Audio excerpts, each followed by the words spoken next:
Puji nama Tuhan, pada pagi hari ini kita kembali memiliki satu kesempatan yang indah pada saat kita merayakan kematian Tuhan, Jumat Agung. Seperti saat ini, saya dorong Bapak Ibu untuk lebih lagi menghayati makna dari kematian Tuhan kita Yesus Kristus untuk kita semua. Tadi pagi Bapak Ibu, saya sedikit bersaksi, saya terbangun, saya digerakkan Tuhan untuk baca dua pasal dari ayat firman Tuhan di Matius 26-27. Di situ ini cerita tentang alurnya kematian dari Tuhan kita Yesus Kristus. Lalu saya tanya sama Tuhan, apa ya ini kira-kira kenapa kok saya digerakkan untuk membaca ayat-ayat tersebut? Lalu saya diingatkan bahwa kejadian kurang lebih 2000 tahun yang lalu gitu ya, pada saat Tuhan Yesus mati di atas kayu salib.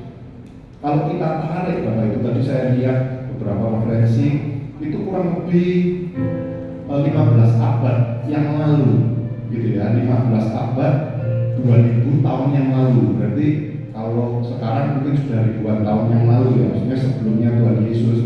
Ternyata kejadian Jumat Agung, kejadian Tuhan Yesus di atas kayu salib itu ternyata sudah para imam, Daniel ataupun Daud itu sudah menuliskan kurang lebih 1500 tahun sebelum Tuhan Yesus disalib. Jadi banyak kata-kata dari Tuhan sendiri ataupun dari penguasa saat itu sudah tercatat 1500 tahun sebelumnya. Nah, ini apa artinya? Artinya bahwa memang Tuhan Yesus itu benar-benar Tuhan, Bapak Ibu. Jadi bukan cuma satu karangan, satu cerita saja, bukan. Tetapi ini benar-benar sudah dinubuatkan sebelumnya. Jadi kata-katanya, kejadiannya, peristiwanya itu benar-benar sudah dinubuatkan. Tuhan Yesus begitu mengasihi kita sebagai manusia. Kenapa saya katakan begitu? Karena Tuhan ini adalah Tuhan yang berkuasa. Dia bisa saja melepaskan diri, tetapi Tuhan tidak menggunakan kuasanya. Tuhan melepaskan segala kuasanya demi Bapak Ibu bersama dengan saya. Oleh sebab itu pada pagi hari ini momen yang baik, 1 tahun 1 kali kita peringati kematian Tuhan. Saya dorong Bapak Ibu bersama juga dengan saya, kita lebih lagi menghayati. Menghayati ini artinya kita benar-benar turut merasakan, gitu ya, apa yang sudah dilakukan Tuhan bagi setiap kita. Mari kita berdoa Bapak Ibu sebelum kita mulai ibadah ini. Kita mau serahkan ibadah ini ke dalam tangan Tuhan. Biarlah kuasa Roh Kudus-Mu Tuhan yang memberkati, yang memimpin ibadah memperingati kematian-Mu ini dari awal pertengahan hingga pada akhirnya. Biarlah kuasa Roh Kudus melawat setiap kami. Kau sentuh hati kami Tuhan, supaya hati kami lebih lagi menghargai, lebih mengasihi, lebih menghayati, turut merasakan Tuhan apa yang Kau sudah lakukan bagi setiap kami sampai dengan pada pagi hari ini, bahkan selama-lamanya. Terima kasih Tuhan, kami percaya melalui kematian-Mu Kau sudah mengampuni, sudah menguduskan setiap kami, sehingga kami tidak mau ditipu daya oleh si iblis. Saat kami saat ini sudah benar-benar kudus oleh karena darah-Mu, sehingga kami layak melalui pujian penyembahan suara kami boleh menyembah Engkau, masuk di dalam hadirat-Mu. Terima kasih Tuhan.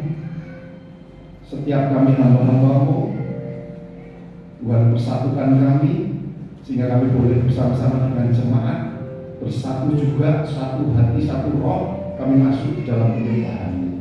Terima kasih Tuhan atas teman-teman kami yang dalam perjalanan. Tuhan lindungi, Tuhan sertai juga.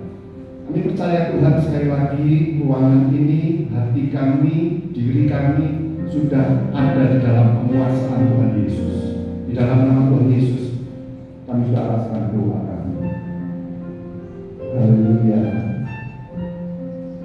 Terima kasih Tuhan.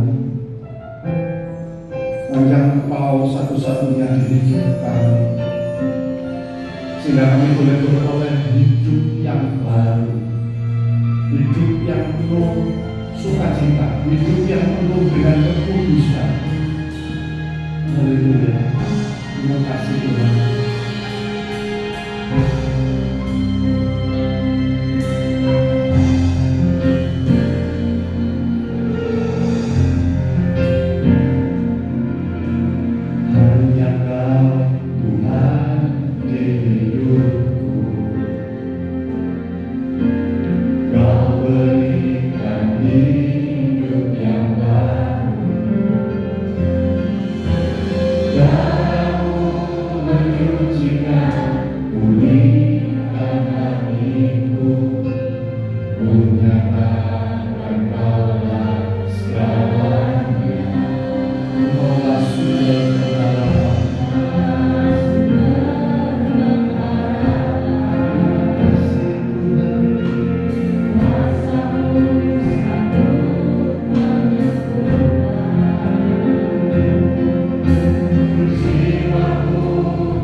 hati kami memuji Kau, dengan hati kami memuji Kau, dengan permainan musik kami memuji Kau. Kau yang layak kami tinggikan, Kau yang layak kami muliakan, Yesus Kristus Tuhan.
Kau sudah memberkati kami, terima kasih Tuhan. Kau sudah sembuhkan kami.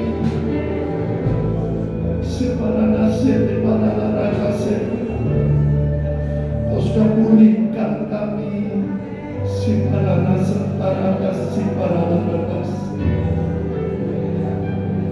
Kau sudah kuduskan kami.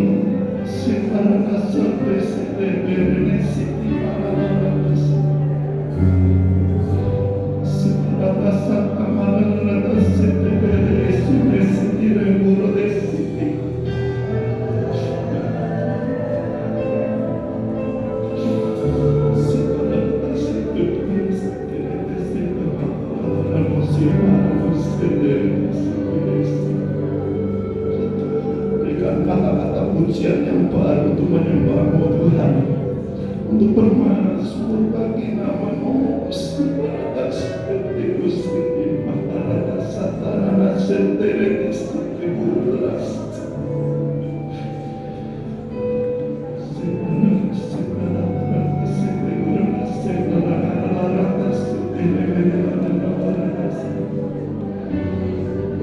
Hati kami penuh dengan pujian, hati kami menyembah-Mu Tuhan Yesus yang bermaksud di Kristus. Kau Allah kami yang hidup. Haleluya, kami bangga dengan-Mu.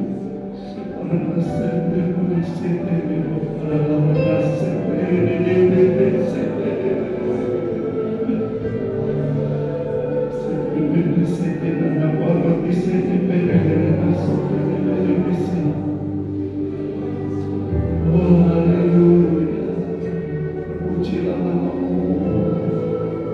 Betapa nikmatnya kami boleh berpulang di dalam hadirat-Mu Tuhan.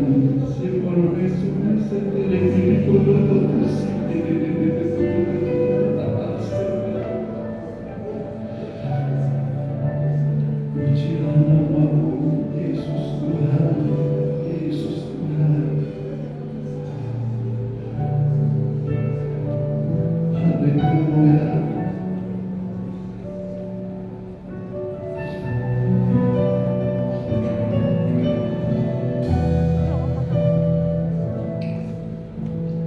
Engkaulah nafasku,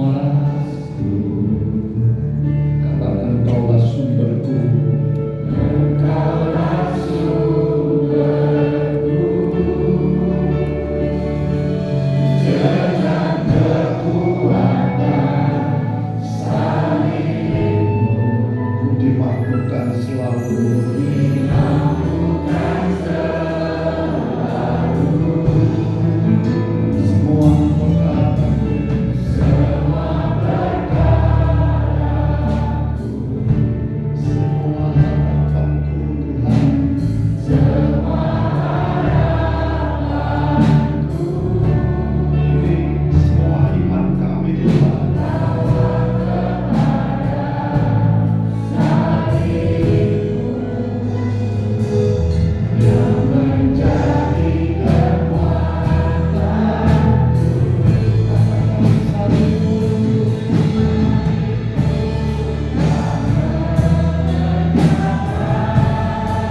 berdiri menyaksikan kebenaran Tuhan. Kau sungguh mati untuk kami, untuk kami mendapatkan keselamatan yang kekal.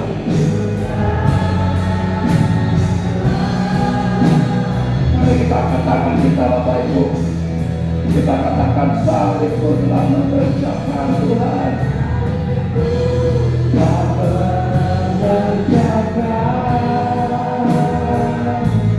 Keselamatan yang bersama hidupku, ku berdiri menyaksikan kasih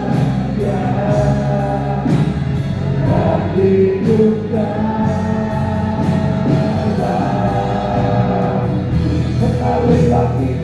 Sekali lagi katakan salibmu, salibmu telah mengerjakan.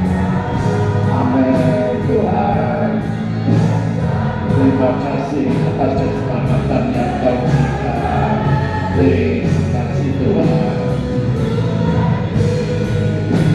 Boleh menyaksikan kebenaran.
Terima kasih Tuhan, Kau sudah lawat setiap kami.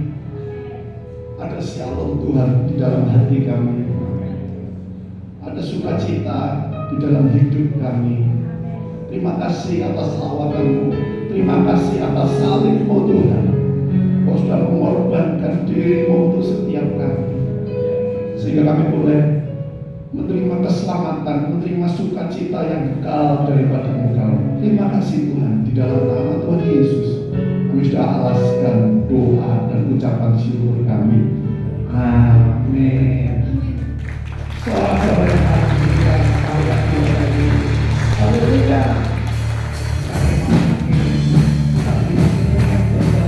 Kita berikan sukacita, kita berikan shalom.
haleluya. Salibmu yang mengerjakan, katakan keselamatan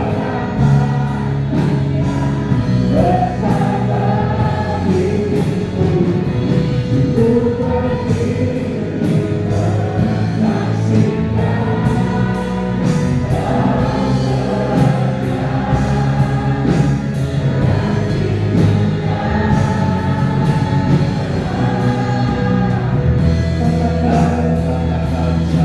Tuhan, salibmu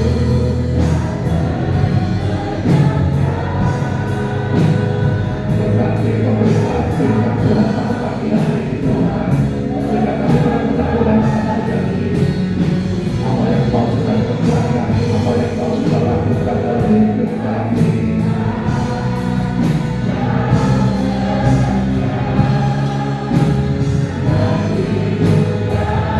Sekali lagi salibmu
terima kasih Tuhan untuk kasih yang telah Kau tunjukkan buat kami, umat-umat-Mu yang seharusnya menerima penghukuman. Tetapi oleh karena karya salib-Mu, kami boleh dibebaskan. Pengampunan Tuhan datang dalam hidup kami. Kami dibenarkan dan diangkat menjadi anak-anak Tuhan. Terima kasih untuk karya salib-Mu yang sungguh ajaib. Karena itu hati kami penuh dengan ucapan syukur pagi hari ini saat kami boleh memperingati kembali kematian Tuhan Yesus yang membuktikan betapa Tuhan mengasihi setiap kami. Karena itu biarlah tidak ada satupun di antara kami yang meragukan kasih Tuhan. Di tengah situasi apapun yang kami hadapi, tetap kami percaya Tuhan mengasihi kami dengan kasih yang kekal. Terima kasih Tuhan telah kami sampaikan puji-pujian kami. Kami percaya pujian yang kami sampaikan boleh menyenangkan hati Tuhan. Engkau hadir di tengah-tengah ibadah kami, bersemayam di atas pujian umat-Mu. Karena itu kami hargai, kami hormati kehadiran Tuhan. Kami buka hati kami lebih lagi. Bahkan kami ambil sikap seperti Maria untuk duduk diam di bawah kaki Tuhan, menerima firman kebenaran yang sangat kami perlukan. Mari urapi setiap kami, Roh Kudus, lembutkanlah hati kami. Beri kami hati seorang hamba, telinga seorang murid, hati yang haus, hati yang rindu akan firman Tuhan. Sehingga ketika benih firman ditaburkan, sungguh benih firman Tuhan itu boleh tertanam, berakar, bertumbuh dan berbuah di dalam hidup kami. Sehingga membuat hidup kami semakin diubahkan, bahkan iman rohani kami semakin bertumbuh dewasa. Roh Kudus, kami pula hamba-Mu yang terbatas. Taruh pikiran dan perkataan Kristus pada diri hamba-Mu. Biarlah Tuhan yang berkata-kata melalui mulut bibir hamba-Mu sampaikan pesan Tuhan bagi setiap kami saat ini. Kami umat-umat Tuhan siap untuk menerimanya. Di dalam nama Tuhan Yesus Kristus, semua yang siap diberkati dengan firman Tuhan, bersama kita berkata amin. Silakan kembali besok. Shalom, puji Tuhan. Hari ini kita boleh kembali memperingati kematian Tuhan Yesus Kristus. Nah, karena itu di saat kita memperingati hari kematian Tuhan Yesus, kita akan sama-sama belajar kebenaran firman Tuhan supaya kita boleh mengalami dan menghidupi yang kematian Tuhan Yesus itu nyata di dalam kehidupan setiap kita. Maknanya sungguh-sungguh terjadi dalam hidup kita. Kita akan buka Alkitab dari Injil Lukas pasal yang ke-23. Lukas pasal yang ke-23. Di ayat yang ke-44 mulai sampai dengan ayat yang ke-49. Injil Lukas pasal yang ke-23 di ayat yang ke-44 mulai sampai dengan ayat yang ke-49. Perikopnya berjudul Tuhan Yesus mati. 44, demikian firman Tuhan. Ketika itu hari sudah kira-kira jam 12.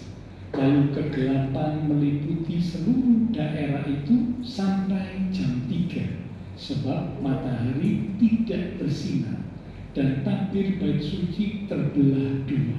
Lalu Tuhan Yesus berseru dengan suara nyaring, "Ya Bapa, ke dalam tangan-Mu kuserahkan nyawaku."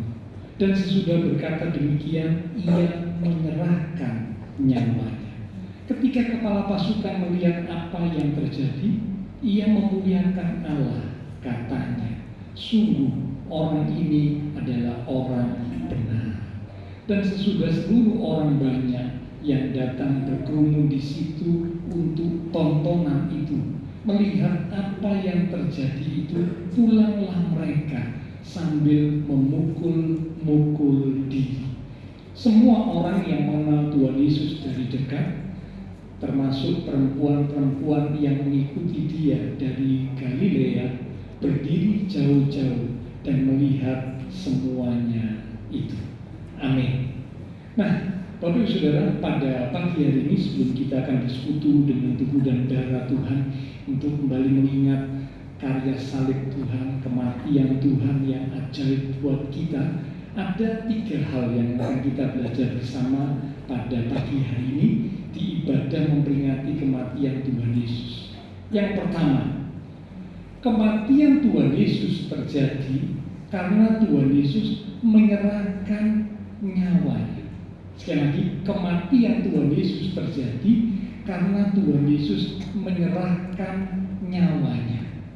Kalau tadi kita cermati ya pembacaan Alkitab yang kita baca, bahwa perkataan terakhir yang Tuhan ucapkan saat disalibkan adalah menyerahkan nyawanya.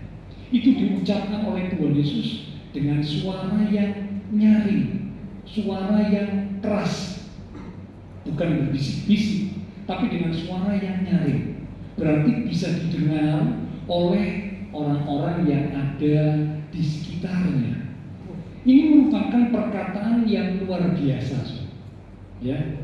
Mengapa? Karena tidak ada seorang pun yang dapat mengatakan hal seperti ini di detik terakhir dalam hidupnya. Sekali lagi, perkataan Tuhan Yesus tentang menyerahkan nyawanya, lalu kemudian Tuhan Yesus mati, ya, ini merupakan perkataan yang luar biasa. Karena tidak ada seorang pun yang dapat mengatakan hal seperti ini di detik-detik terakhir dalam hidupnya. Mengapa saya katakan tidak ada seorang pun bisa mengatakan hal seperti ini? Mengapa? Manusia memang memiliki nyawa. Yang masih hidup tentunya, saudara. Kita yang masih hidup memang memiliki nyawa. Namun kita tidak berkuasa atas nyawa yang kita miliki. Kita tidak berkuasa. Ya, kita punya nyawa, tapi kita tidak berkuasa atas nyawa yang kita miliki. Menjelang kematian seseorang, ya, biasanya orang tersebut, ya, menjelang kematiannya mungkin karena sakit, atau karena hal-hal yang lain ya, menjelang kematian manusia tidak memiliki kemampuan sedikit pun untuk melepaskan nyawanya dari tubuhnya dan kemudian menyerahkannya kepada Allah. Saya ulang ya. Menjelang kematian manusia ya tidak memiliki kemampuan sedikit pun untuk melepaskan nyawanya dari tubuhnya dan kemudian menyerahkannya kepada Allah. Tidak bisa, tidak mampu. Apa yang terjadi ketika manusia menjelang kematian, menjelang ajalnya? Manusia menanti dengan pasif, ya, menanti dengan pasif sampai Allah yang mengambil nyawanya dan dengan demikian mengakhiri hidupnya di dunia ini. Ya, jadi Bapak Ibu Saudara, saat seseorang menjelang kematian, menjelang ajalnya, maka tidak ada orang yang bisa dengan pasti mengambil nyawanya dari hidupnya, dari dirinya, lalu diserahkan kepada Allah. Tidak bisa. Yang terjadi menjelang ajal, seseorang menanti dengan pasif, menanti dengan tidak bisa berbuat apa-apa, menunggu sampai Tuhan ya yang mengambil nyawanya, barulah orang itu mati. Tapi tidak demikian dengan Tuhan Yesus.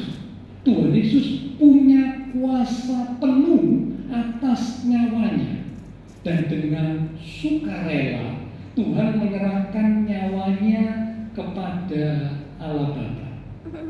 Jadi Tuhan Yesus mati bukan karena perbuatan seseorang, perbuatan manusia yang lain, bukan. Tapi Tuhan Yesus mati karena memang Tuhan yang menyerahkan nyawanya. Karena Tuhan berkuasa penuh atas nyawanya, dan dengan sukarela Tuhan Yesus menyerahkan nyawanya kepada Bapa Surgawi. Satu ayat membuktikan hal ini. Kita lihat dalam Yohanes 10 ayat yang ke-17 sampai dengan ayat yang ke-18. Yohanes 10 ayat 17 sampai 18. Demikian firman Tuhan. Bapa mengasihi aku, oleh karena aku, guru besar, bicara tentang pribadi Tuhan Yesus, memberikan nyawaku untuk menerimanya kembali. Sekali lagi, aku memberikan nyawaku untuk menerimanya kembali. Tidak seorang pun mengambilnya daripadaku, melainkan aku memberikannya menurut kehendakku sendiri. Aku berkuasa memberikannya dan berkuasa mengambilnya kembali. Inilah tugas yang kuterima dari Bapa. Jadi kalau kita cermati ayat ini, Tuhan Yesus memberikan nyawanya. Ya, tentunya Tuhan berikan nyawanya karena ketaatan. Ya, Bapa Surgawi kasih tugas datang ke dunia. Tuhan Yesus datang ke dunia menjadi manusia untuk akhirnya mati di atas kayu salib. Dan Tuhan Yesus taat, meskipun saat waktu di Taman Getsemani sempat ya secara manusia, karena waktu ada di muka bumi Tuhan Yesus 100% Allah, namun juga 100% manusia. Nah, dalam diri kemanusiaan yang sempat ada kegentaran, ketakutan karena harus menanggung dosa dunia. Itulah sebabnya Tuhan berdoa dalam kata-kata doanya, kalau boleh cawan ini lalu daripada, tetapi biarlah bukan kehendakku yang jadi, tapi kehendak Bapa yang jadi. Ya. Nah, sempat secara manusia ada kata-kata doa seperti itu yang Tuhan ucapkan, tapi akhirnya Tuhan Yesus taat, dibuktikan dengan Tuhan menyerahkan nyawanya. Jadi Bapak Ibu Saudara, sekali lagi kematian Tuhan Yesus terjadi bukan karena manusia, bukan karena kemauan seseorang, tetapi kematian Tuhan Yesus terjadi karena memang Tuhan menyerahkan nyawanya. Jadi kalau Tuhan Yesus tidak menyerahkan nyawanya, Tuhan Yesus tidak akan mati. Tapi karena Tuhan Yesus menyerahkan nyawanya, maka Tuhan Dan Alkitab berkata tadi Tuhan menyerahkan nyawanya untuk menerimanya kembali. Berarti Tuhan Yesus sudah berkata, aku akan mati, aku menyerahkan nyawaku, tapi aku akan menerima kembali. Artinya aku akan hidup kembali. Ini menggenapi kata-kata nubuatan yang tertulis di dalam Alkitab bahwa Tuhan Yesus akan bangkit dari kematian. Ya, digenapi. Itulah sebabnya Tuhan berkata, aku memberikannya menurut kehendakku dan aku mengambilnya kembali. Aku mati dan aku akan bangkit kembali. Ya, ini hal penting yang pertama yang perlu Bapak Ibu Saudara saya ketahui, bahwa kematian Tuhan Yesus bukanlah karena kehendak manusia, kehendak Pilatus, kehendak imam-imam kepala ahli Taurat, orang-orang Farisi, ya, kehendak prajurit-prajurit yang menyiksa Tuhan Yesus. Bukan. Tuhan Yesus mati karena memang Tuhan Yesus yang menyerahkan nyawanya. Mengapa Tuhan bisa menyerahkan nyawanya? Karena memang Tuhan berkuasa atas nyawanya. Tuhan bisa menyerahkan nyawanya dan Tuhan bisa mengambil kembali. Tuhan mati dan kemudian Tuhan bangkit. Ini hal yang pertama, ya. Jadi Tuhan yang kita sembah itu sungguh luar biasa. Tidak sama dengan manusia yang pada umumnya, karena manusia tidak punya kuasa atas nyawanya. Tapi Tuhan Yesus yang kita sembah layak untuk disembah karena Dia memang berkuasa atas nyawanya pun. Dia berkuasa. Dia mati, Dia menyerahkan nyawanya untuk mendapatnya kembali. Ini yang pertama yang kita pelajari, ya, dari ayat di Lukas tadi yang sudah kita baca, bahwa Tuhan menyerahkan nyawanya baru kemudian mati, ya.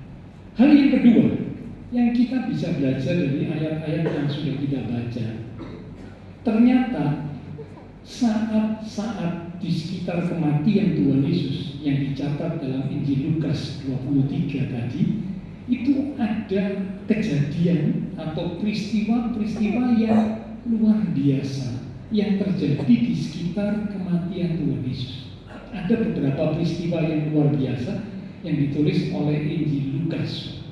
Yang pertama, peristiwa yang luar biasa yang terjadi di sekitar kematian Tuhan Yesus yang ditulis oleh Injil Lukas. Yang pertama adalah terjadinya kegelapan. Gelap mulai dari jam 12 sampai jam 3. Ya, kegelapan yang terjadi bukan kebetulan. Ya, sekali lagi bukan kebetulan. Memang ini terjadi saat sekitar waktu Tuhan Yesus ada di kayu salib menjelang kematiannya sampai Dia mati. Ya, matahari tidak bersinar menjelang kematian Tuhan Yesus. Ya, nah Tuhan Yesus dikatakan adalah terang yang sejati. Ya, ada banyak ayat yang berkata, Tuhan berkata, akulah terang dunia. Ya, itu banyak ayat yang berkata seperti itu. Tuhan Yesus adalah terang yang sesungguhnya, terang yang sejati. Nah, ketika terang yang sesungguhnya, terang yang sejati ini akan mati, ya, menyerahkan nyawanya lalu mati, maka diperlihatkan melalui matahari tidak bersinar menjelang kematian Tuhan Yesus. Karena matahari tidak bersinar, otomatis jadi gelap. Sekalipun siang, ya, siang itu terang karena ada matahari. Tetapi kalau matahari tidak bersinar, maka otomatis siang pun akan menjadi gelap karena matahari tidak bersinar. Ya, dan ini terjadi karena Tuhan Yesus yang adalah terang yang sejati, terang yang sesungguhnya akan mati. Ya, seperti yang pernah dikatakan oleh Tuhan Yesus dalam Yohanes 12 ayat yang ke-35. Kita lihat sebentar Yohanes 12 ayat yang ke-35. Kata Tuhan Yesus kepada mereka, hanya sedikit waktu lagi terang ada di antara kamu. Terang itu bicara tentang pribadi Tuhan, pribadi Tuhan sendiri. Ya, selama terang itu ada padamu, percayalah kepadanya supaya kegelapan jangan menguasai kamu. Barang siapa berjalan dalam kegelapan, ia tidak tahu kemana ia pergi. Jadi Tuhan Yesus mengakui, menyebutkan bahwa dirinya adalah terang itu sendiri. Nah, ketika terang, yaitu pribadi Tuhan, itu menjelang kematiannya, maka terjadilah satu peristiwa kegelapan. Ya, ini peristiwa yang pertama, ya, yang menunjukkan bahwa terang yang sesungguhnya akan mati, ya, supaya orang-orang di sekitar itu jadi sadar, kalau gelap itu seperti ini, ya. Dan itu terjadi saat menjelang kematian Tuhan Yesus, karena terang yang sesungguhnya akan mati, ya, demi menggenapi apa yang disampaikan, diperintahkan oleh Bapa Surgawi. Ya, betapa gelap, betapa suramnya kehidupan ini tanpa Tuhan Yesus hadir dalam hidup manusia. Hidup manusia jadi gelap, hidup manusia jadi suram. Ya, hidup yang gelap itu bicara hidup yang tersesat. Ya, hidup yang suram itu bicara tentang hidup yang tidak punya masa depan, sehingga dipenuhi dengan kekhawatiran, dipenuhi dengan ketakutan. Itulah manusia, ya, yang berjalan dalam kegelapan tanpa kehadiran Tuhan di dalam hidup manusia.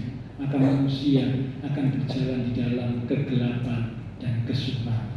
Ya, tersesat, tidak punya masa depan, dipenuhi kekhawatiran dan ketakutan. Oke, ini yang pertama, Saudara. Yang kedua, peristiwa atau kejadian yang luar biasa yang terjadi di sekitar kematian Tuhan Yesus yang kedua ditulis oleh Injil Lukas. Tabir bait suci terbelah dua.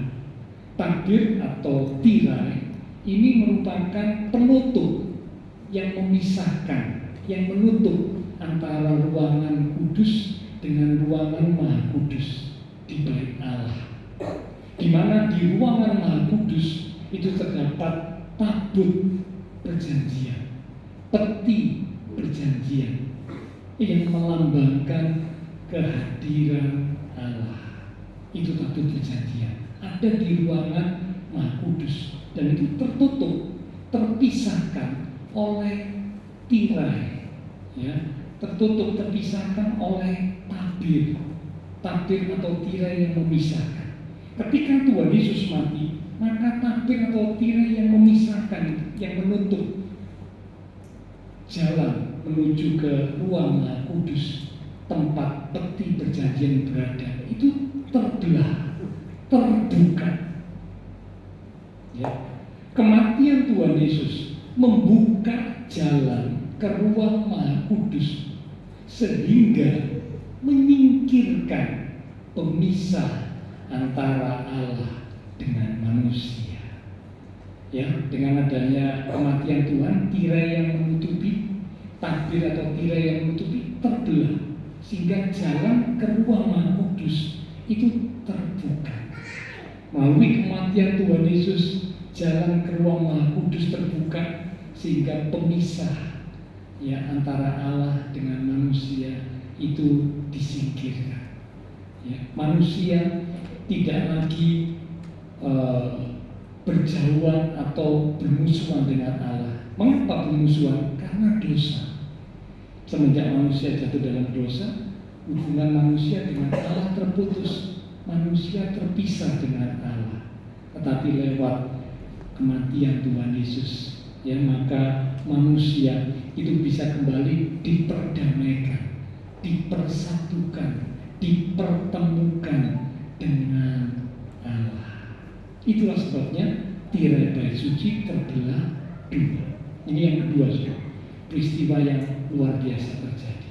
Peristiwa yang ketiga yang terjadi saat kematian Tuhan Yesus yang ditulis oleh Injil Lukas adalah kesaksian kepala pasukan dan orang banyak. Jadi ternyata waktu saat-saat Tuhan Yesus disalibkan hingga Tuhan Yesus mati menyerahkan nyawanya, ya, itu dilihat, disaksikan oleh orang banyak. Ada kepala pasukan, pasukan yang diperintah untuk memang menyiksa Tuhan Yesus, menyalibkan Tuhan Yesus, ya, menjaga peristiwa penyaliban itu, ya, dengan dipimpin oleh seorang kepala pasukan, itu ikut terus memantau, mengawasi, melihat apa yang sedang terjadi, dan juga orang banyak. Nah, kepala pasukan mengucapkan atau mengatakan dari mulutnya ketika Tuhan Yesus mati, dia berkata bahwa Tuhan Yesus adalah orang yang benar. Kepala pasukan ini tidak kenal Tuhan, tidak tahu siapa Tuhan itu, dia tidak tahu. Cuma dia punya tugas dari atasannya bahwa dia harus menyiksa, menyalibkan orang yang namanya Yesus ini. Tapi dia nggak tahu siapa itu Tuhan Yesus, dia nggak tahu. Tapi ketika dia melihat, menyaksikan hal-hal yang terjadi di sekitar penyaliban Tuhan Yesus hingga Tuhan Yesus mati menyerahkan nyawanya, maka dari mulut kepala pasukan ini bisa terucap kata-kata, sungguh orang ini adalah orang benar. Wah, luar biasa, saudara. Ya, orang yang tidak kenal siapa Tuhan Yesus, dari mulutnya bisa terucap, sungguh orang ini adalah orang benar. Nah, kalau orang benar, maka sesungguhnya Tuhan Yesus tidak layak untuk menerima hukuman mati di kayu salib. Tidak pantas. Karena hukuman mati di kayu salib, ya, itu dijalankan, diperuntukkan untuk orang yang jahat, yang melakukan kejahatan tingkat tinggi. Hukumannya hukuman mati dengan disalibkan. Tapi Tuhan Yesus tidak berdosa, tidak bersalah, difitnah, membuat Tuhan Yesus akhirnya disalibkan. Ya, ini menggenapi firman Tuhan 2 Korintus 5 ayat yang ke-21, 2 Korintus 5 ayat yang ke-21. Di situ dikatakan dia yang tidak mengenal dosa. Tidak mengenal dosa itu maksudnya tidak berbuat dosa, tidak berbuat salah, telah dibuatnya menjadi dosa karena kita. Dibuat jadi berdosa, menanggung dosa manusia, ya, supaya di dalam dia kita dibenarkan oleh Allah. Jadi kita bisa lihat di sini firman Tuhan digenapi, ya, Tuhan Yesus dijadikan berdosa sekalipun dia tidak berdosa. Karena itulah dia harus menanggung hukuman disalib. Ya, tapi sekali lagi kematian Tuhan Yesus di kayu salib bukan karena manusia, tapi karena memang Tuhan berkehendak menyerahkan nyawanya, ya, untuk kemudian bisa menerimanya kembali. Karena Tuhan Yesus berkuasa atas nyawa. Ya. Nah, ternyata bukan hanya kepala pasukan.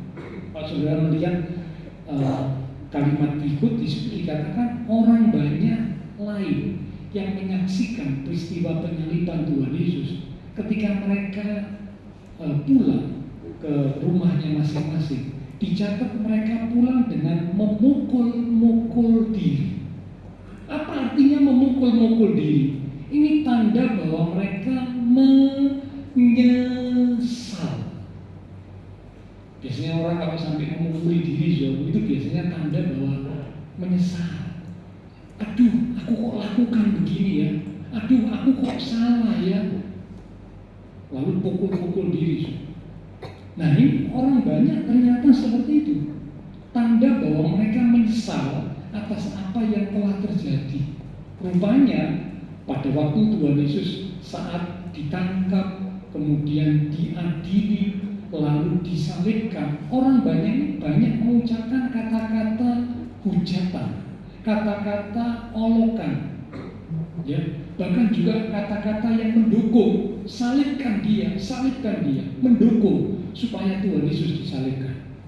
Nah, ketika mereka melihat peristiwa yang terjadi di kayu salib yang menimpa Tuhan Yesus, mereka pulang dengan memukul-mukul diri. Tanda mereka menyesal atas apa yang telah terjadi. Jadi kita bisa lihat kalau orang-orang yang tidak mengenal siapa Tuhan Yesus bisa menyesal, kepala pasukan, orang banyak bisa menyesal, maka seharusnya kita, umat Tuhan, yang telah mengetahui apa yang sesungguhnya, yang telah Tuhan lakukan dengan mati di kayu salib, ya seharusnya kita pun ya dituntun agar kita semakin menghidupi, menghargai dan menghidupi pengorbanan Tuhan Yesus dengan sungguh-sungguh. Orang yang tidak kenal Tuhan, yang tidak tahu siapa Tuhan aja bisa menyesal.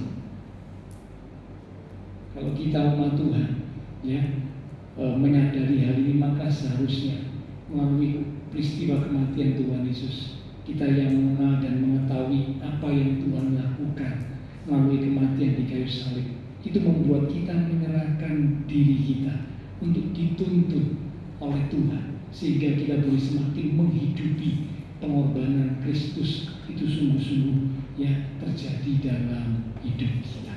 Ya, jadi ini yang kedua, peristiwa-peristiwa yang dicatat oleh Injil Lukas di saat kematian Tuhan Yesus ternyata adalah peristiwa yang luar biasa.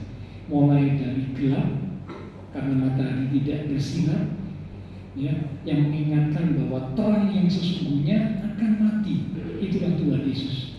Lalu yang kedua, tabir bait suci terbelah dua, tirai yang menghalangi tidak bisa menuju ke ruang Maha Kudus, tempat atau lambang kehadiran Allah melalui peti perjanjian, tabut perjanjian terbelah, sehingga sekarang bisa menuju ke ruang Maha Kudus. Hubungan Allah dengan manusia dipulihkan, dipersatukan kembali. Dan yang ketiga, kepala pasukan dan orang banyak yang menyaksikan, menyesal atas apa yang terjadi. Bahkan dari mulut kepala pasukan bisa terucap, sungguh orang ini adalah orang benar. Ya. Nah sekarang yang ketiga, yang terakhir. Yang pertama, kita tahu bahwa ternyata kematian Tuhan Yesus bukan karena perbuatan manusia, tapi karena memang Tuhan Yesus yang menyerahkan nyawanya untuk bisa mendapatnya kembali. Lalu yang kedua, peristiwa-peristiwa yang terjadi yang luar biasa terjadi di sekitar kematian Tuhan Yesus, ya saat disalibkan. Yang ketiga, saudara, apakah tujuan kematian Tuhan Yesus? Apa tujuan Tuhan mati di atas kayu salib itu sebenarnya apa? Nah, kalau bicara tujuan sebenarnya banyak. Tapi saya mengambil dari satu ayat yang boleh menjadi satu pembelajaran buat kita. Kita buka di Titus pasal yang kedua, di ayat yang ke-14. Titus 2 ayat yang ke-14. Ini bicara tentang tujuan kematian Tuhan Yesus. Demikian firman Tuhan yang telah menyerahkan dirinya bagi kita. Ini bicara tentang kematian Tuhan, ya. Tuhan menyerahkan dirinya, menyerahkan hidupnya, menyerahkan nyawanya bagi kita.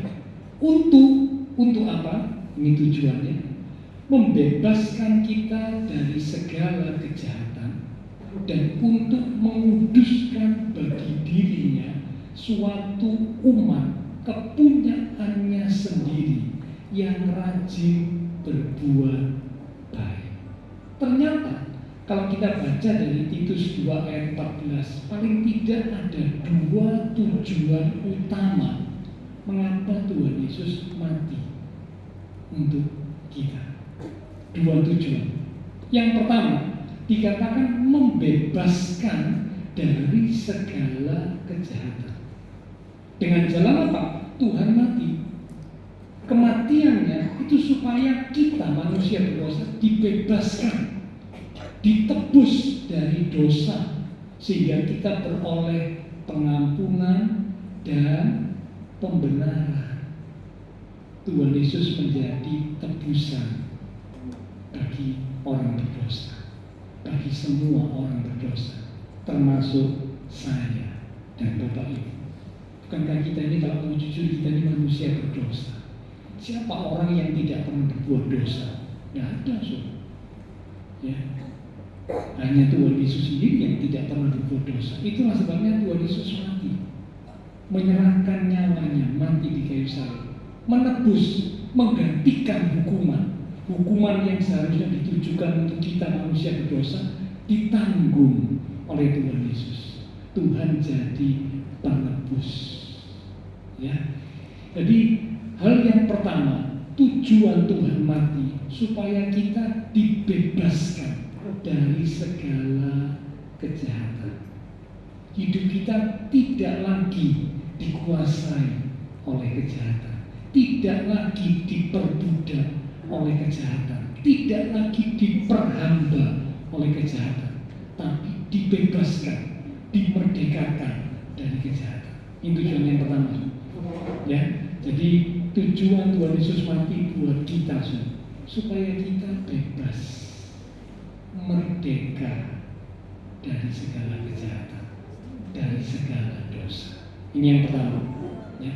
Yang kedua, dikatakan tadi dalam ayat yang sudah kita baca, bukan hanya dibebaskan dari kejahatan, tetapi yang kedua dikatakan dikuduskan. Ya, Tuhan Yesus mati menyerahkan dirinya untuk menguduskan bagi dirinya suatu umat kepunyaannya sendiri yang rajin berbuat baik. Yang kedua, tujuan Tuhan Yesus mati di atas kayu salib ialah menguduskan kita. Ya, menguduskan itu artinya dipisahkan, ya, dipisahkan menjadi satu kumpulan, satu komunitas, satu umat, dipisahkan. Ingat seperti Tuhan memilih Israel melalui Abraham. Israel itu dipilih, dipisahkan dari bangsa lain. Karena itulah Abraham disuruh keluar dari kehidupan bersama dengan kaum keluarganya, keluar dari Ur Kasdim, dipisahkan. Untuk keturunan Abraham dibentuk menjadi satu umat pilihan, komunitas, kumpulan umat pilihan. Seperti itu juga Tuhan Yesus mati di atas kayu salib demi untuk menguduskan, memisahkan kita, ya, dari kehidupan orang-orang yang tidak benar, orang-orang yang jahat. Kita dikuduskan, dipisahkan, sehingga kita boleh jadi satu kumpulan orang percaya, umat percaya. Ya. Nah, dipisahkan, dikuduskan untuk menjadi miliknya Tuhan. Ya.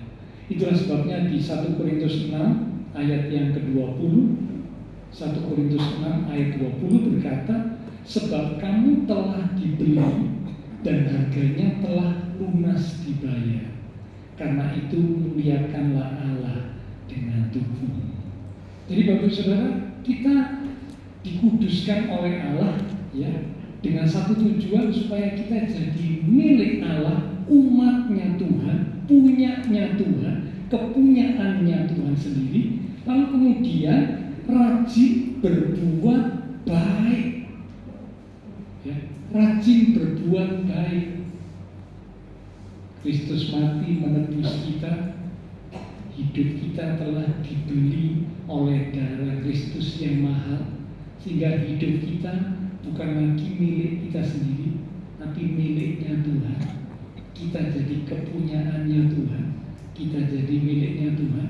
Nah, Tuhan ingin supaya kita yang sudah jadi miliknya Tuhan, kita itu rajin berbuat baik. Kata rajin berbuat baik itu berarti gemar, suka mengerjakan apa yang baik.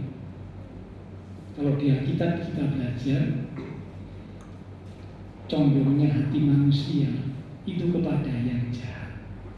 Dibuktikan mulai dari semenjak kecil. Kalau kita mencari anak kita yang baik, cukup sulit, perlu diingatkan berulang kali. Ya, kadang-kadang bukan cuma diingatkan biasa, dimarahi, ditegur dengan keras, Bila mana perlu mungkin dipukul, tapi mukulnya tidak boleh tempat sembarangan. Disediakan tempat khusus, dipantat, pukul. Karena apa? Loh, kok sudah tahu salah diulang lagi, sudah diperingatkan, dinasehati, diulang lagi, dipukul. Ya, diajari yang baik susah, sulit, harus berulang kali. Tetapi aneh, melihat sesuatu yang tidak baik dengan gampang, dengan mudah meniru. Bukankah ini sebuah bukti hati manusia condong kepada yang jahat? Karena itulah melihat yang jahat lalu meniru gampang. Tapi diajari berbuat baik harus berulang kali, berulang kali, berulang kali. Karena apa? Hati manusia condong kepada yang jahat. Dan itu bukan cuma satu dua orang, semua manusia. Ya, kalau kita mau jujur, semua manusia begitu. Ya, tidak ada manusia yang awalnya begitu lahir hatinya condong kepada yang baik. Tidak ada, saudara. Coba saudara perhatikan kalau ada anak-anak yang tidak diajari yang baik dengan sungguh-sungguh, saya berani pastikan anak itu jadi tidak baik. Ya, tidak baik. Karena tidak diajari dengan sungguh-sungguh tentang yang baik. Tapi kalau diajari dengan sungguh-sungguh yang baik, ditanamkan nilai-nilai kebenaran firman, pelan-pelan bertumbuh jadi anak yang baik. Ya, jadi condongnya hati manusia kepada yang jahat. Nah, melalui kematian Tuhan Yesus, Kristus menebus kita. Hidup kita bukan lagi milik kita, karena Kristus sudah membeli dengan darahnya. Kristus membeli hidup kita. Ya, maka Tuhan mau sekarang kita berubah. Bukan lagi condong kepada yang jahat, tetapi sekarang harus suka berbuat baik, rajin berbuat baik, gemar berbuat baik. Berarti ini ada perubahan hidup. Karena itulah dikatakan Alkitab, siapa yang ada di dalam Kristus, ia adalah ciptaan yang baru. Sangat disayangkan kalau ada umat Tuhan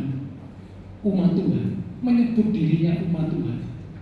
Karena umat Tuhan kan seharusnya berarti sadar ya, Kristus mati buat dia. Tapi orang itu masih ada di dalam hidup yang lama. Sayang, dia tidak mengerti tujuan apa Kristus mati buat dia. Kristus mati demi untuk menguduskan manusia, menguduskan umat Tuhan itu, ya, jadi miliknya Kristus yang rajin berbuat baik, suka berbuat baik, gemar berbuat baik. Artinya hidupnya berubah. Dulu suka sama yang jahat, dulu suka sama yang tidak benar.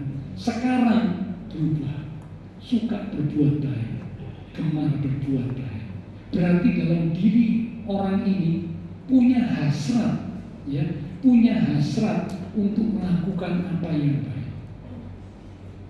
Nah, terjadilah perubahan. Karena apa? Untuk itulah Kristus mati di atas kayu salib.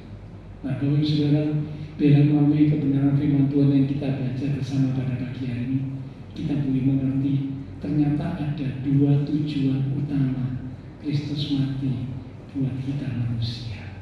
Yang pertama, supaya kita dibebaskan dari kejahatan, tidak diperbudak oleh dosa atau kejahatan. Yang kedua, dikuduskan jadi milik Tuhan, jadi umat Tuhan, ya, yang rajin berbuat baik.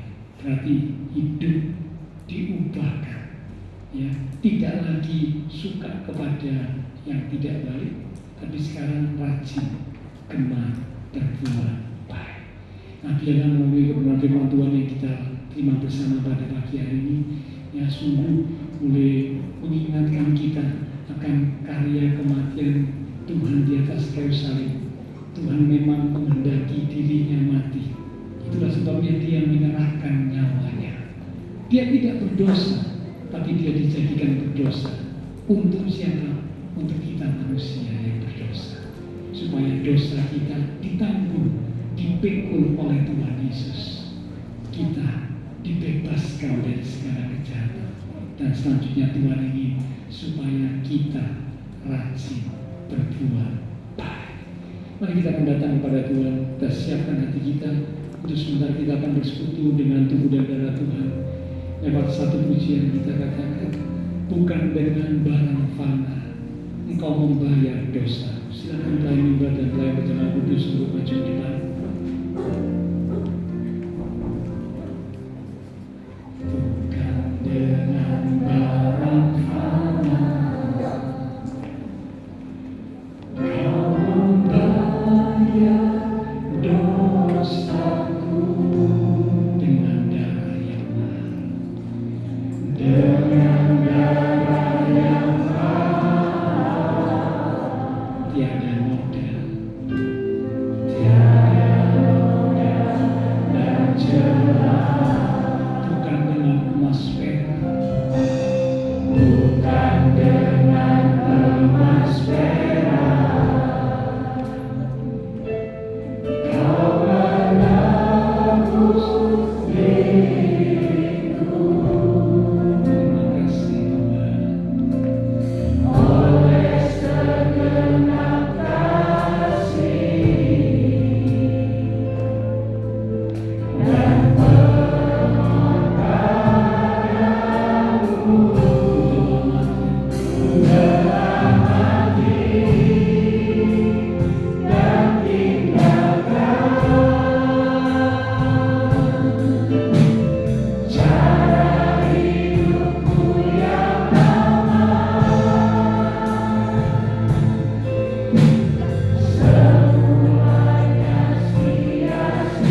boleh menjadi doa dan kerinduan setiap kami umat-umat Tuhan. Karena untuk tujuan itulah Tuhan mati di atas kayu salib, supaya kami boleh dibebaskan, dimerdekakan dari segala dosa dan kejahatan.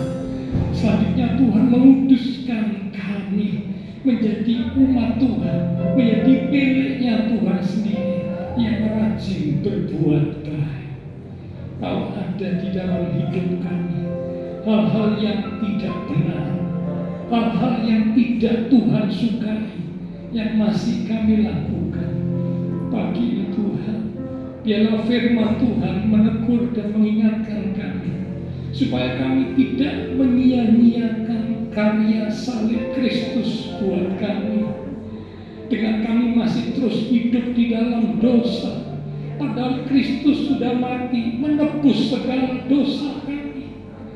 Ampuni kami Tuhan, ampuni kami Tuhan, ampuni kami. Kalau tanpa kami sadari, kami menyia-nyiakan karya salib Kristus yang ajaib. Dengan kami terus masih hidup di dalam dosa, ampuni kami Tuhan, ampuni kami Tuhan. Dalam pagi hari ini firman-Mu boleh berbicara kepada setiap pribadi kami umat-umat Tuhan, sehingga kami boleh berbalik dari hal-hal yang jahat, dari hal-hal dosa yang mungkin masih kami lakukan hingga hari ini. Kami mau kembali ke jalan Tuhan. Kami mau menjadi umat Tuhan yang gemar berbuat baik, yang suka berbuat baik, yang rajin berbuat baik. Karena itu Roh Kudus, baharuilah hati dan pikiran kami, supaya tidak lagi kami hidup di bawah kodrat dosa, tapi kami boleh hidup di bawah kodrat ilahi. Kami boleh menjadi anak-anak Allah. Benih ilahi itu sungguh ada dalam hidup kami, sehingga kami jadi umat Tuhan yang suka berbuat baik seperti yang Tuhan kehendaki. Hamba terbatas untuk berkata dan menjelaskan, tapi Roh Kudus Engkau yang akan terus mengingatkan firman Tuhan yang sudah kami terima, sehingga sungguh-sungguh kami boleh menghidupi makna kematian Tuhan Yesus buat kami umat-umat Tuhan. Sebentar kami akan bersekutu dengan tubuh dan darah Tuhan yang kudus dalam perjamuan kudus. Kami percaya ketika kami sungguh-sungguh datang merendahkan diri di hadapan Tuhan, memohon pengampunan Tuhan atas segala dosa yang sudah kami lakukan, maka Engkau Allah yang setia dan adil berjanji untuk mengampuni kami dari segala dosa kami, menguduskan, melayakkan setiap kami umat-umat Tuhan untuk supaya kami boleh bersekutu dengan tubuh dan darah Tuhan yang kudus, sehingga kami rindu melalui persekutuan dengan tubuh dan darah Tuhan pada pagi hari ini. Bukan hanya sekedar kami mengingat karya Kristus yang ajaib, tapi sungguh-sungguh karya Kristus yang ajaib itu mengubah hidup kami, bahkan mendewasakan iman rohani kami, sehingga kuasa dan kasih Tuhan semakin bekerja di dalam hidup kami. Berkati roti dan anggur yang akan kami terima, urapi setiap hamba-hamba-Mu yang akan melayani. Dengan hati yang siap, kami akan menerima tubuh dan darah Tuhan yang kudus. Dalam nama Tuhan Yesus Kristus, kami sudah berdoa dan siap untuk bersekutu dengan tubuh dan darah Tuhan. Amin. Sementara tubuh dan darah Tuhan akan diberikan, protokol kesehatan tetap dijalankan lebih dahulu. Lewat satu pujian kita akan katakan, besar mulia kasih-Mu ya Tuhan.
mengingatkan kita, menasihati kita, menegur kita, atau mungkin menghibur kita.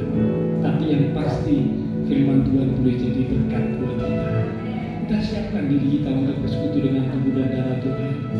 Sekali lagi kita katakan, karena kasih-Mu yang selamatkanku, yang menyucikan dan menebus hidupku, tunaikan syukur buat pengorbanan-Mu.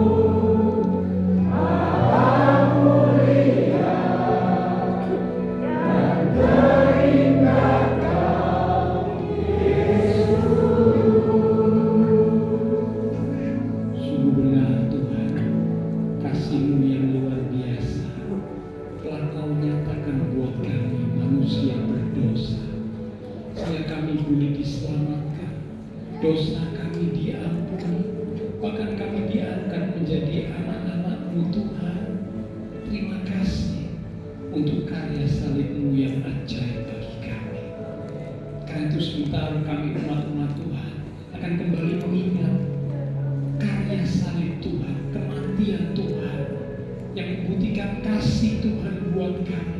sehingga kami tidak lagi meragukan, mempertanyakan kasih Tuhan. Apapun yang terjadi dalam hidup kami, tetap kami percaya Engkau mengasihi kami. Engkau tidak pernah tinggalkan kami sendiri. Itulah janji-Mu, itulah bukti kasih setia-Mu yang kekal, yang selalu Kau nyatakan buat kami umat-umat Tuhan. Terima kasih Tuhan.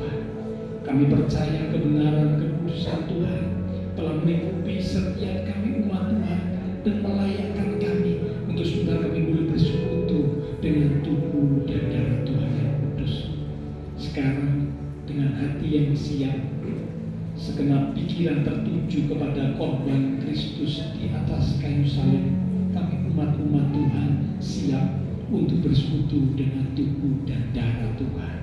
Mari Bapak, Ibu, Saudara, kekasih-kekasih Tuhan, kita angkat roti lebih tinggi dari kepala kita. Kita akan dengarkan firman Tuhan yang terambil dari 1 Korintus pada pasal yang ke-11 di ayat yang ke-23 mulai.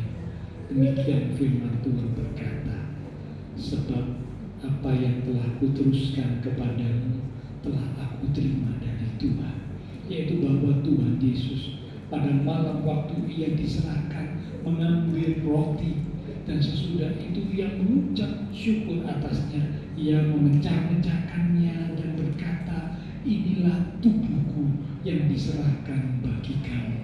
Perbuatlah ini menjadi peringatan akan aku. Saudara, roti yang telah dipecah-pecahkan dan sebentar kita akan makan bersama-sama. Bukankah ini adalah persekutuan dengan tubuh Kristus? Mari kita akan makan bersama-sama, katakan dengan iman dalam nama Tuhan Yesus Kristus. Haleluya.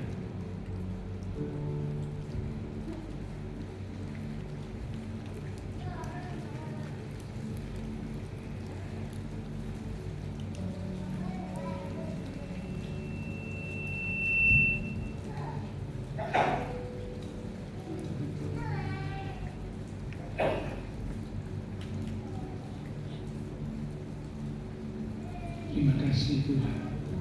Terima kasih untuk persekutuan dengan tubuh-Mu. Mari sekarang kita angkat cawan lebih tinggi dari kepala kita. Kembali kita mendengar firman Tuhan. Demikian juga yang mengambil cawan sesudah makan, lalu berkata, cawan ini adalah perjanjian baru yang dimeteraikan oleh darah-Ku. Itulah darah perjanjian yang ditumpahkan untuk pengampunan dosa.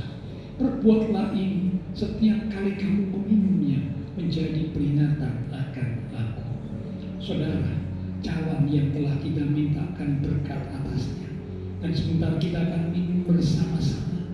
Bukankah ini adalah persekutuan dengan darah Kristus?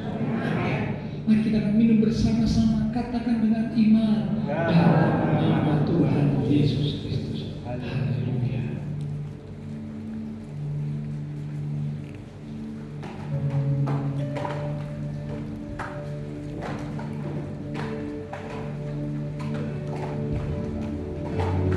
Mari kita naikkan syukur kita kepada Tuhan. Katakan terima kasih Tuhan.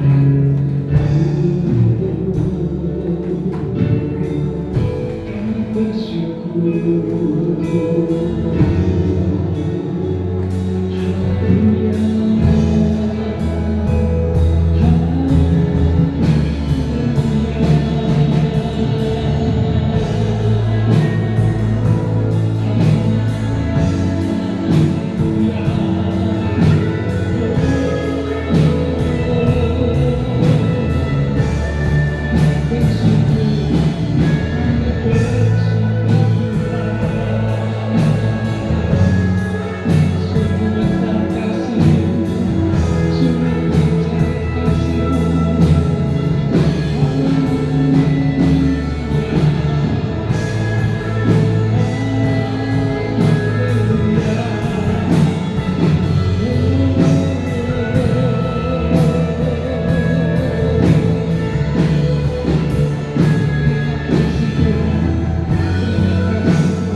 kami diubahkan, sehingga kuasa Tuhan bekerja dalam hidup kami. Kedahsyatan-Mu terjadi dalam hidup kami, karena kami belajar hidup berkenan di hadapan Tuhan. Yang sakit disembuhkan, yang lemah dikuatkan, yang susah dihiburkan. Bahkan ketika kami menghadapi tantangan masalah, kami percaya dengan kasih setia Tuhan yang kekal, yang terus ada dalam hidup kami, Engkau pasti akan berikan kekuatan, dan Engkau pasti akan memberikan jalan keluar, sehingga kami boleh menjadi umat-umat Tuhan yang berkemenangan di dalam Tuhan. Terima kasih Tuhan, terima kasih. Hamba berdoa, biarlah Tuhan berkat-Mu turun atas setiap umat-umat-Mu ya Tuhan. Diberkati iman rohani, diberkati keluarga rumah tangga, diberkati usaha pekerjaan, diberkati studi sekolah, diberkati kesehatan, bahkan masa depan yang indah penuh dengan pengharapan Tuhan sediakan buat setiap umat-Mu ya Tuhan. Terima kasih Tuhan, terima kasih Bapa Surgawi. Semua yang sudah melayani, persembahan yang dipersembahkan, apapun yang dilakukan setiap umat-Mu Tuhan, karena mengasihi Tuhan, Allah sumber segala berkat akan memberkati kembali dan memakai hidup kami untuk kami boleh lebih lagi memuliakan Tuhan. Kami berdoa memberkati bangsa negara kami Indonesia, pemimpin-pemimpin bangsa kami, kota kami Surabaya, demikian juga tetangga lingkungan sekitar gereja Tuhan. Memberkati setiap jemaat-jemaat Tuhan yang berulang tahun sepanjang minggu ini. Memberkati semua ibadah-ibadah yang dilaksanakan oleh semua gereja Tuhan di muka bumi, baik ibadah memperingati kematian Tuhan Yesus, baik ibadah hari Minggu memperingati kebangkitan Tuhan Yesus, sehingga sungguh-sungguh makna Paskah itu terjadi dalam hidup kami. Terima kasih Tuhan, terima kasih. Setelah selesai ibadah, kami akan berpisah satu dengan yang lain, kembali ke aktivitas kami, kembali ke keluarga rumah tangga kami. Biarlah segala berkat, anugerah, damai, sukacita yang melimpah dari Allah Bapa Surgawi, kasih Tuhan Yesus Kristus, dan persekutuan dengan kuasa Roh Kudus akan terus memimpin menuntun langkah kehidupan setiap kita. Itu terus menyertai kita sekalian mulai pagi ini sampai Maranatha Tuhan Yesus datang kembali. Di dalam nama Tuhan Yesus Kristus, semua yang percaya diberkati Tuhan. Mari bersama dengan iman kita berkata amin. Tuhan berkati kita sekalian, sampai berjumpa di hari